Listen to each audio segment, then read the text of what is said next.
Assalamualaikum warahmatullahi wabarakatuh. Alhamdulillah, innal hamdalillah nahmaduhu wa nasta'inuhu wa nastaghfiruh wa na'udzu billahi min syururi anfusina wa min sayyiati a'malina.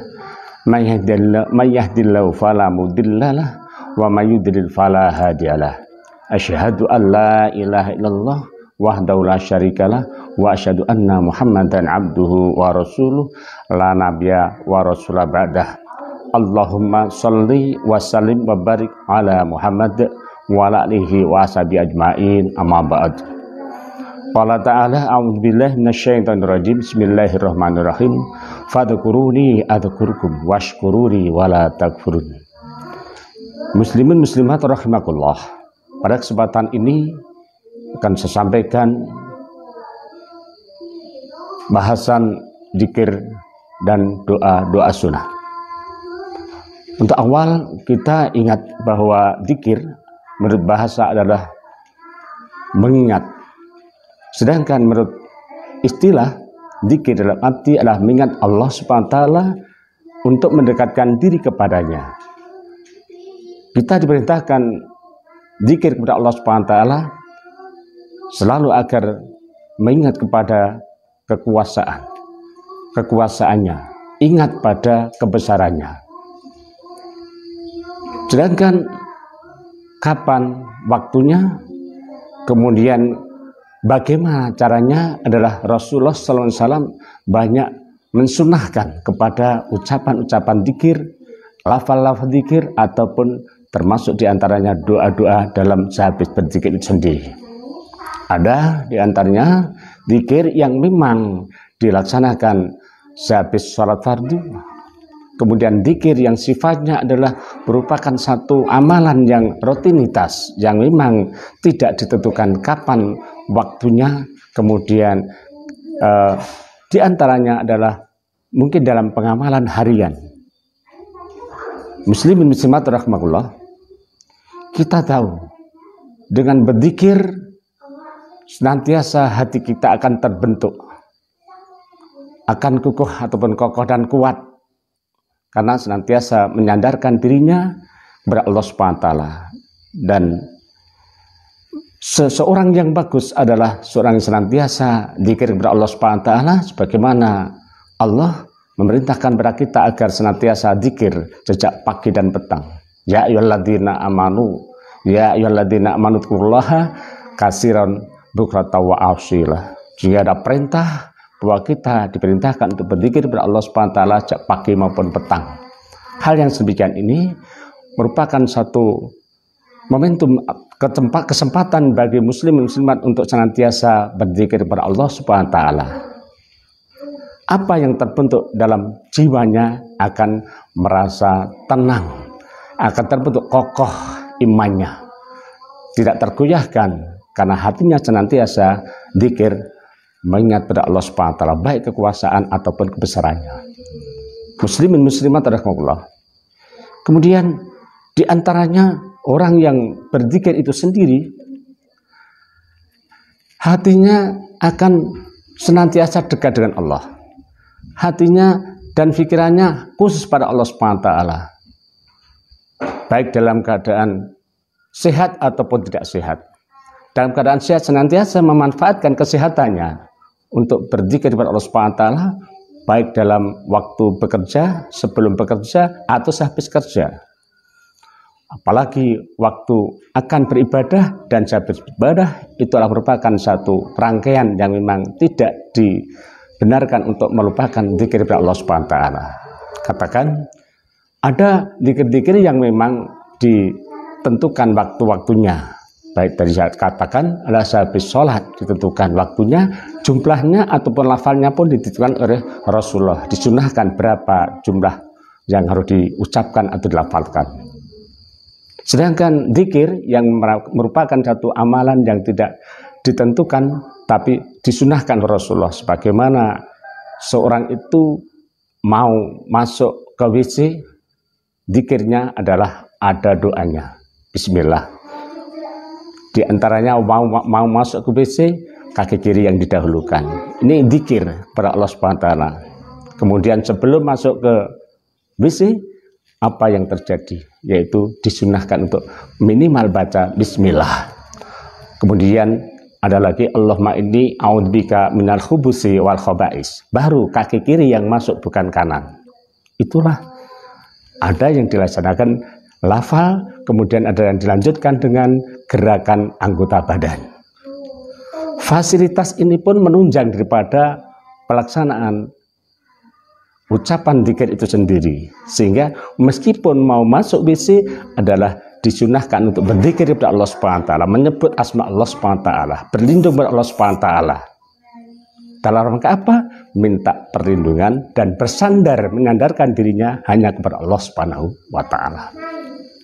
Muslimin muslimat rahimakumullah. Sehingga begitu pula waktu kita mau keluar dari WC, ini sebagai contoh. Kita balik, kalau tadi masuk ke WC sebelumnya bismillah, kemudian Allahumma inni a'udzubika minal khubusi wal khaba'is, kemudian setelah keluar masuknya dengan kaki kiri, kalau keluarnya adalah dengan kaki kanan. Setelah kaki kanan keluar, dengan baru saja sunahkan juga membaca alhamdulillah.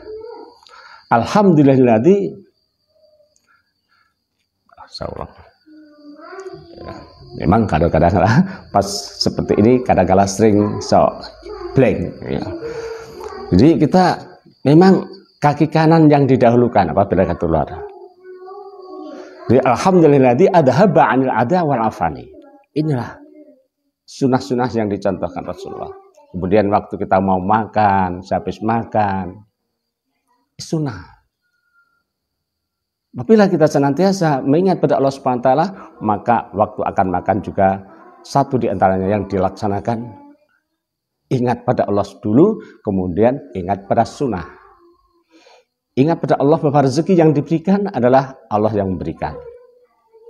Kemudian ingat sunnah agar mendapatkan satu pahala dengan baca bismillah. Kemudian dilanjutkan doa, Allahumma barik lana fima razaqtana wa qina adzabannar. Jadi inilah merupakan satu sunnah yang membuahkan daripada nilai pahala. Satu di antaranya adalah ingat pada Allah atas rezeki nikmat yang Allah berikan.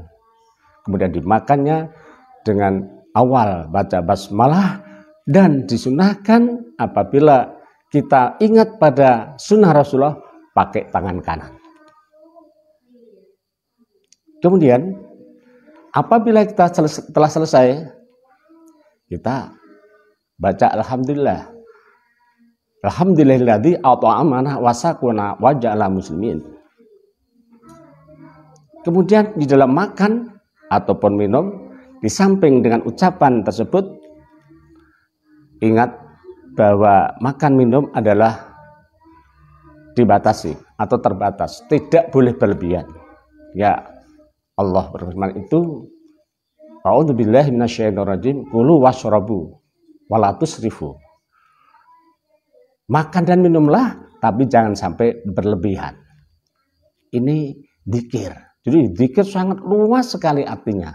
Makna dan pengamalannya ada luas sekali. Dan semuanya apabila kita ingat, kemudian menyebut asma Allah, mengingat dengan memuji pada Allah Subhanahu wa taala atas karunia yang Allah berikan, itulah adalah kalimat dzikir. Yang semuanya apabila diamalkan adalah membuahkan atau memproduksi hasil pahala. Marilah muslimin muslimat rahimakumullah untuk tidak meninggalkan pada dzikir pada Allah Subhanahu wa taala, dan sekaligus ucapan atau kalimat-kalimat dzikir yang sudah sunahkan Rasulullah sallallahu alaihi wasallam ini. Kemudian perlu kita sampaikan daripada apa hikmah dzikir, banyak sekali di antaranya. Di antara manfaat dzikir itu sendiri ada menjadikan teguhnya hati seorang yang beriman. Kekuatan hati, spiritnya ini sangat-sangat ada pada dzikir kepada Allah Subhanahu wa taala. Jiwanya di sini adalah ada pada dzikir kepada Allah Subhanahu wa taala. Karena hatinya tidak akan terlepas berlindung, bergantung dan menyebut minta pertolongan kepada Allah Subhanahu wa taala. seorang yang sedemikian ini adalah akan teguh hatinya, kuat imannya, tak tergoyahkan oleh situasi yang mengakibatkan melupakan Allah. Sehingga senantiasa dzikir, senantiasa ingat, senantiasa menyebut-nyebut asma Allah SWT, menyandarkan dirinya hanya kepada Allah SWT, nasibnya. Kemudian juga menyandarkan hidup dan matinya, hidup dan penghidupannya, hidup dan penghidupan hanyalah Allah. Setelah manusia itu diberi hidup, penghidupannya pun disyukuri untuk menghambakan diri kepada Allah SWT sebagai wujud dzikir pada Allah SWT. Muslimin muslimat rahimakumullah. Kalau seorang itu hatinya teguh atau kuat, kokoh, inilah mengakibatkan seorang ini akan mendekatkan senantiasa hanya kepada Allah SWT. Kemudian pada pengamalan-pengamalannya ada begitu sunnah Rasulullah. Ini yang pertama adalah keteguhan hati. Dalam hati adalah dzikir pada Allah SWT. Kemudian apa yang disampaikan oleh Allah SWT pada surat Al-Baqarah ayat 255 ya. A'udzubillahi minasyaitonir rajim. Fadhkuruni adzkurkum washkuruli wala takfurun. Intinya di sana bahwa kita diperintahkan untuk berzikir ini dalam rangka ingat pada Allah SWT. Sehingga tadi pada ayat awal kita diperintahkan Allah SWT dzikir sebanyak-banyaknya pagi dan petang. Jadi pagi sampai petang, petang sampai pagi lagi. Ini adalah dzikirnya yang banyak. Kemudian yang kedua tadi, apabila seorang itu berzikir pada Allah, mengingat pada Allah, Allah pun akan mengingat pada kita, akan berzikir pula kepada kita. Tergantung daripada kita. Fadhkuruni adzkurkum. Maka hendaklah engkau berzikir kepadaku. Perintah Allah. Di fadhkuruni adzkurkum. Wadhkuruni dan saya pun akan mengingat. Nah, inilah janji Allah jelas. Fadhkuruni adzkurkum washkuruli wala takfurun. Dan juga hendaklah kalian bersyukur pada Allah SWT dan jangan sampai mengkufuri. Berarti wujud dzikir ini sebagai manifestasi daripada syukur pada Allah SWT terhadap segala nikmat yang Allah berikan. Muslimin muslimat rahimakumullah, dua hal ini yang dapat saya sampaikan pada pagi ini. Mudah-mudahan kita diberikan pertolongan Allah SWT, senantiasa tergolong orang yang berzikir. Kemudian ada satu kesempatan lagi akan kita lanjutkan yang lain. Tapi satu di antaranya, apabila kita ingat atau berzikir kepada Allah, Allah pun akan berzikir kepada kita atau mengingat kita pula. Sehingga kalau sudah diingat Allah SWT, apa yang kita mohon, apa yang kita minta, apa yang kita hajatkan, di antaranya pahala dan di antaranya juga hajat-hajat kita akan Allah berikan.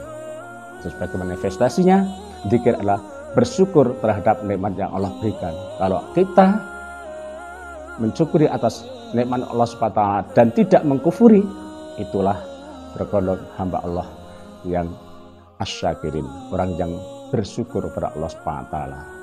Ya, mudah-mudahan bermanfaat pada kita semua. Maslahah fid dini wad dunya wal akhirah. Billahi taufiq wal hidayah. Wassalamualaikum warahmatullahi wabarakatuh.